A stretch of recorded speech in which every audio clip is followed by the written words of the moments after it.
नमस्कार। आज ये शुभ मुहूर्त उपस्थित हुआ सकलौ रायजर मोई आंतरिक श्रद्धा आय अभिनंदन जनाईशो लगते समस्त असमवासी रायजिक नमस्कार जनाईशो। मंच पर विराजमान असम के राज्यपाल श्रीमान बनवारी लाल जी पुरोहित, असम के लोकप्रिय मुख्यमंत्री श्रीमान सर्बानंद जी सोनोवाल जी, केंद्र में मंत्रिपरिषद के मेरे साथी श्रीमान नितिन गडकरी जी, श्रीमान राजेंद्र गोहन जी, राज्य सरकार के मंत्री भाई परिमल जी, श्री पल्लव जी, अरुणाचल प्रदेश के उप मुख्यमंत्री श्रीमान चोवना मेड़न जी, हमारे सांसद श्री रामेश्वर तेली जी, प्रधान बरुआ जी, कामाख्या प्रसाद तांसा जी, विधायक श्रीमान वोलिन चेतिया जी, मंच पर विराजमान सभी महानुभाव और विशाल संख्या में पधारे हुए मेरे प्यारे भाइयों और बहनों,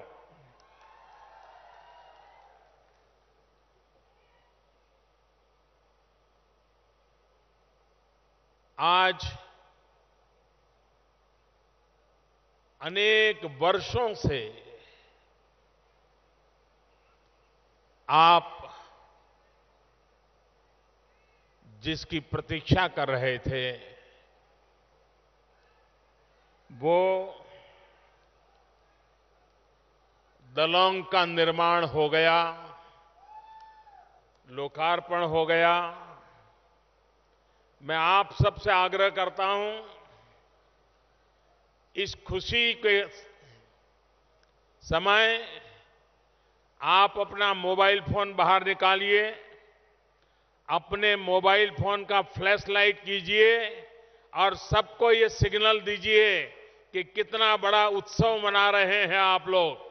हर कोई अपने मोबाइल फोन का फ्लैश चालू करें। हर कोई, चारों तरफ हर कोई, हां,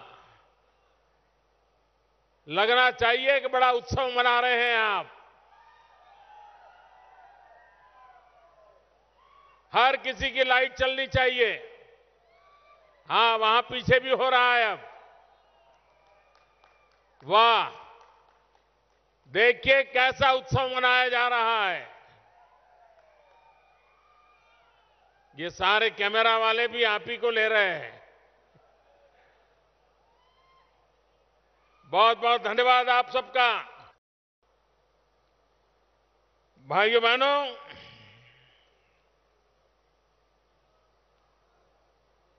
ये मेरा सौभाग्य है कि मुझे आज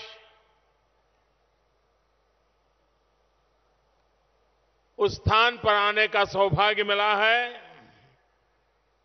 जो कभी कुंडिल नगर के रूप में जाना जाता था और द्वारका के नाथ श्री कृष्ण यहां पधारे थे।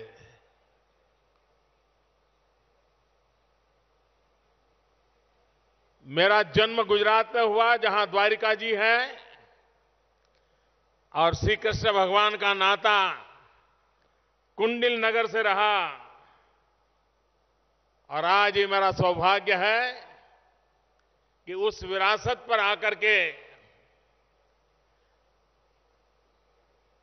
पिछले 5 दशक से आप सब जिसकी प्रतीक्षा कर रहे थे वह ब्रिज आज आपको प्राप्त हो रहा है।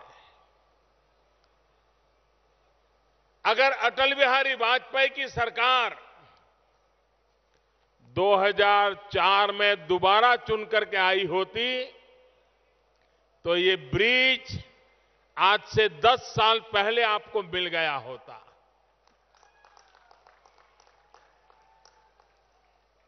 29 मई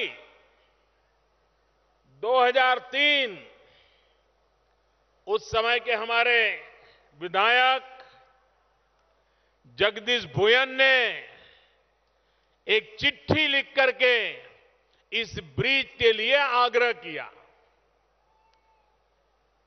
और अटल जी की सरकार ने इसकी फिजिबिलिटी रिपोर्ट के लिए काम सुपुर्द कर दिया। गंभीरता से लिया गया। अगर उसके तुरंत बाद ये काम चला होता तो आज से 10 साल पहले आपको ब्रिज मिल गया होता। लेकिन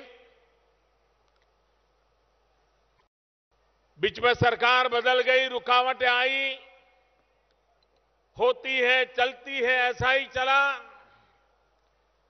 और उसके परिणाम आपका सपना डगमगाता रहा। लेकिन पिछले 3 साल में अटल जी ने जो सपना देखा था उसको पूरा करने के लिए लगातार प्रयास हुए और आज जब असम में भारतीय जनता पार्टी की सरकार को 1 वर्ष पूर्ण हो रहा है, सर्बानंद जी के नेतृत्व में असम अनेक समस्याओं से मुक्त होता चला जा रहा है। ऐसे अवसर पर ये ब्रिज आपको समर्पित करते हुए न सिर्फ आसाम की जनता के लिए गर्व का विषय है, लेकिन ये पूरे हिंदुस्तान के लिए गर्व का विषय है कि इतना हिंदुस्तान का सबसे लंबा ब्रिज आज आसाम के एक दूसरे छोर पर बन रहा है।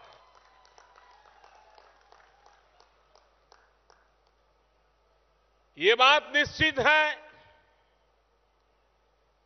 अगर विकास को स्थायी रूप देना है, स्थायी रूप से विकास को गति देनी है, तो इंफ्रास्ट्रक्चर ये पहली आवश्यकता होती है। फिजिकल इंफ्रास्ट्रक्चर, सोशल इंफ्रास्ट्रक्चर, ये 2 पटरी पर संतुलित विकास संभव होता है। अगर हम इंफ्रास्ट्रक्चर का महत्व नहीं समझेंगे, स्थायी व्यवस्थाएं खड़ी नहीं करेंगे, तो छुटपुट प्रयासों का परिणाम बहुत ही अल्पकालीन होता है, अस्थायी होता है। और इसलिए हमारी सरकार का ये लगातार प्रयास है कि विकास को स्थायी रूप दिया जाए, व्यवस्थाएं विकसित किए जाए और जिसके कारण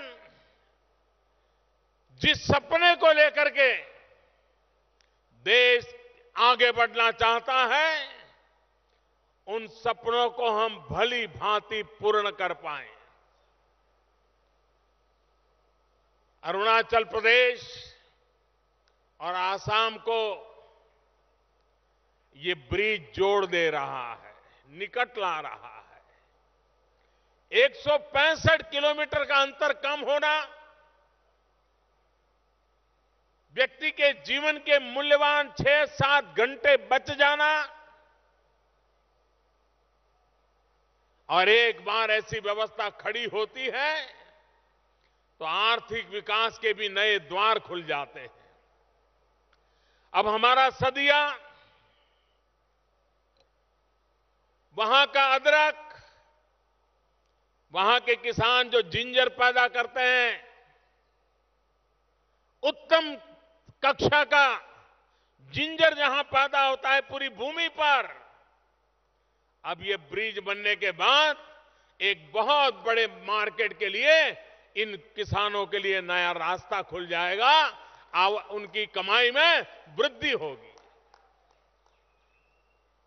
और मुझे विश्वास है कि नॉर्थ ईस्ट में सदिया जैसा क्षेत्र जहां का जिंजर उच्च कोटि का अदरक माना जाता है, अगर यहां के किसान ऑर्गेनिक की तरफ चले गए तो यहां के जिंजर का ग्लोबल मार्केट खड़ा हो सकता है, दुनिया में उसका एक बड़ा मार्केट खड़ा हो सकता है। और इसलिए ये ब्रिज सिर्फ पैसे बचाएगा, समय बचाएगा ऐसा नहीं, लेकिन ये ब्रिज एक नई अर्थ क्रांति का अधिष्ठान लेकर के आता है और एक नई इकोनॉमिकल रिवॉल्यूशन का बेस बनने वाला है। और इसलिए और आज के इस ब्रिज का लोकार्पण पूरे हिंदुस्तान के लोगों का इस पर ध्यान है कि भारत में इतना बड़ा निर्माण कार्य होता है, किसी भी हिंदुस्तानी को एक गर्व देने वाला काम है। भाइयों बहनों, दो राज्यों के विकास में ये ब्रिज कड़ी बन रहा है, अरुणाचल का विकास, असम का विकास, और एक प्रकार से हमारा जो सपना है कि भारत को विकास की नई ऊंचाइयों पर ले जाने में सबसे बड़ी ताकत प्राप्त करने की अगर कोई जगह है, संभावना है, तो वो पूर्वी हिंदुस्तान है, पूर्वोत्तर हिंदुस्तान है, ईस्टर्न इंडिया है, नॉर्थ ईस्ट भी है। और इसलिए हमने हमारी विकास की जो योजनाएं लागू की है, उन सब में पूर्वी हिंदुस्तान को बल देना, नॉर्थ ईस्ट को व्यवस्थाएं देना। नॉर्थ ईस्ट के अंदर वो ताकत है, अगर उनको थोड़ी सी व्यवस्थाएं भी मिल जाए तो बहुत बड़ा चमत्कार कर सकते हैं।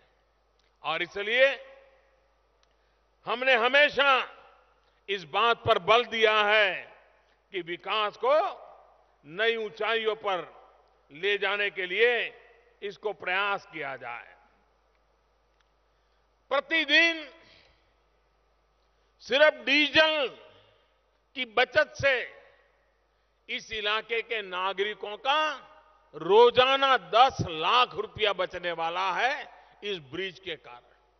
समय तो मूल्यवान है ही है, लेकिन डीजल की बचत से भी रोजाना 10 लाख रुपए की बचत, सामान्य नागरिक के जेब में पैसे बचने वाले हैं। ये अपने आप में सामान्य मानवीय के जीवन में, पहले हम फेरी सर्विस से जाते थे, अगर मौसम ठीक नहीं रहा तो फेरी सर्विस बंद हो जाती थी। ब्रह्मपुत्र रुट गई हो तो फेरी सर्विस रुक जाती थी। अब ये ब्रिज के कारण 24/7 365 डेज हमारे लिए व्यवस्था बन गई है, और इसलिए प्राकृतिक प्रकोप से हमारी गति को कभी रुकावट नहीं आएगी। ये काम इसके द्वारा हुआ है। और इसके कारण, इसके साथ साथ जैसा नितिन जी बता रहे थे कि देश में हम लोगों ने रास्तों का महत्व है, पुल का महत्व है, ब्रिजेज का महत्व है, रेल का महत्व है, हवाई यात्रा के महत्व है। अब उसके साथ साथ वाटरवे को भी बल देने की दिशा में हम प्रयास कर रहे हैं। बड़ा महत्वाकांक्षी कार्यक्रम है कि जहां जहां नदी है, पानी है, क्यों न हमारे ट्रांसपोर्टेशन को उस तरफ शिफ्ट कर दिया जाए। एनवायरमेंट फ्रेंडली होगा,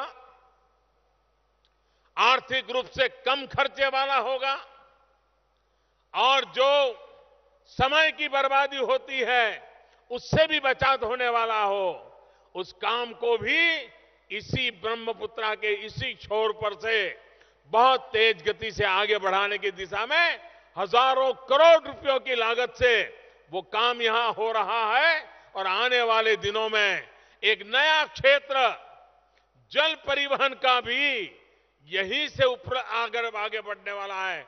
तब जाकर के आप कल्पना कर सकते हैं कि पूरा क्षेत्र विकास की कैसी नई ऊंचाइयों को पार करेगा, इसका आप भली भांति अंदाज कर सकते हैं। भाइयों बहनों,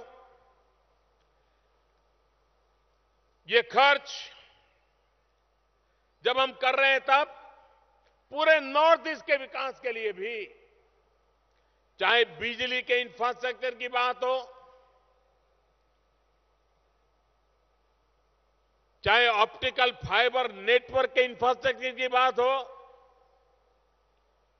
चाहे रोड के इंफ्रास्ट्रक्चर की बात हो, चाहे रेल के इंफ्रास्ट्रक्चर की बात हो,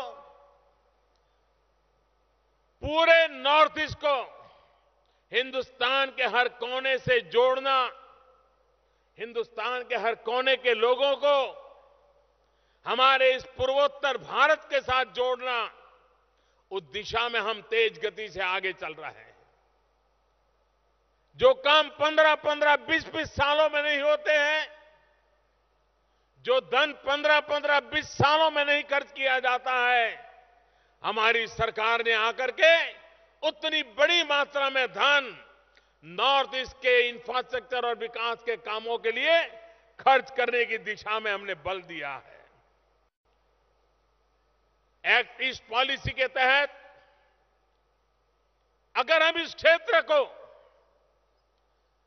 एक विश्व स्तरीय इंफ्रास्ट्रक्चर के नमूने के रूप में तैयार करें, तो पूरे साउथ ईस्ट एशिया उसकी इकोनॉमी के केंद्र बिंदु में भारत का यह भूभाग बहुत बड़ी अहम भूमिका अदा कर सकता है। और इसलिए हम उस विजन के साथ पूरे साउथ ईस्ट एशिया के अंदर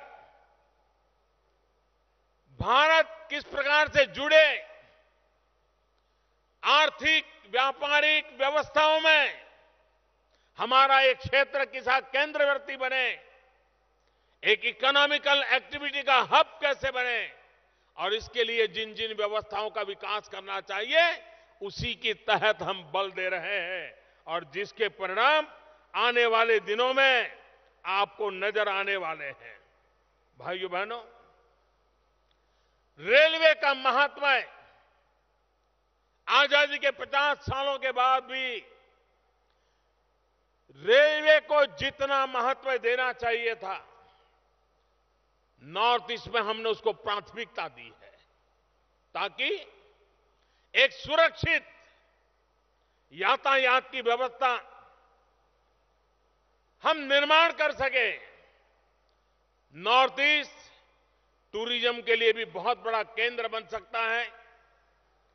यहां की प्रकृति, मां कामाख्या के दर्शन करने हो या कोहिमा तक जाना हो, यह ऐसा सुंदर प्रदेश है जिससे आज हिंदुस्तान के बहुत लोग अनभिज्ञ हैं। अगर देश से लाखों लोग हर साल इस भूभाग पर आना शुरू कर दें, तो यहां की इकोनॉमी को कितनी बड़ी ताकत मिल सकते हैं, जिसका हमें पूरा अंदाज है। और इसलिए इन व्यवस्थाओं के विकास के द्वारा हिंदुस्तान के कोने कोने से और धीरे धीरे विश्व भर के लोगों को टूरिज्म की दृष्टि से आकर्षित करने के लिए ये क्षेत्र एक बहुत बड़ी हमारी प्राकृतिक संपदा का हिस्सा है, और उसको बल देने की दिशा में हम आगे बढ़ रहे हैं। भाइयों बहनों, आज जब मैं इस महत्वपूर्ण ब्रिज का लोकार्पण कर रहा हूं, आपके यहां इसको ढोला सदिया दलंग के नाम से जानते हैं आप लोग। आज एक ऐसा अवसर है कि हमारी सरकार ने निर्णय किया है, इस दलोंग को अब से हम इसी धरती के संतान, जिसकी आवाज ने हिंदुस्तान को आज भी प्रेरणा दी है, और इसी धरती के संतान श्रीमान भूपेन हजारिका, ये ब्रिज का नाम भारत सरकार ने भूपेन हजारिका के नाम से करने का तय किया है।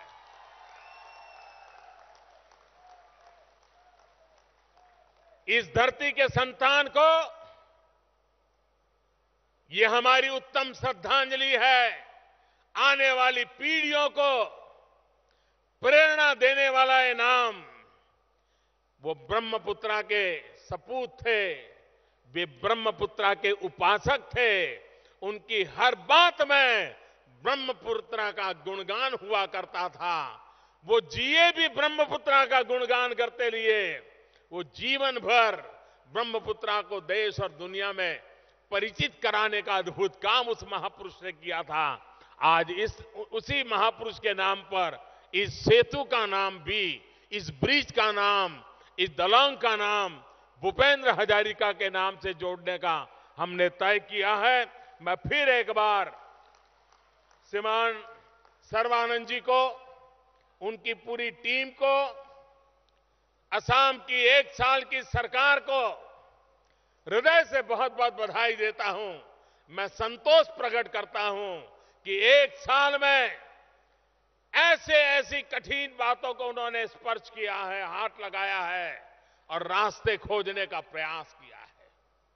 पहली बार सरकार बनी हो, पहली बार मुख्यमंत्री का दायित्व आया हो, और 15 साल तक असम का जो हाल हुआ था, ऐसी परिस्थिति में से असम को बाहर निकालने के लिए जो मेहनत यहां की सरकार कर रही है, यहां के मुख्यमंत्री और उनकी टीम काम कर रही है, मैं उनको बहुत बहुत बधाई देता हूं। और जिस गति से, जिस लगन से 1 साल में काम करके दिखाया है, 5 साल के भीतर भीतर तो असम इन सारी कठिनाइयों से बाहर निकल के रहेगा, ये मैं अपना विश्वास प्रकट करता हूं। और भारत सरकार कंधे से कंधा मिलाकर ए फॉर आसाम, ये जो हमने सपना देखा था, उसको पूरा करने के लिए कंधे से कंधा मिलाकर के काम करेंगी। इसी एक विश्वास के साथ मैं फिर एक बार आप सबका धन्यवाद करता हूं। भारत माता की जय।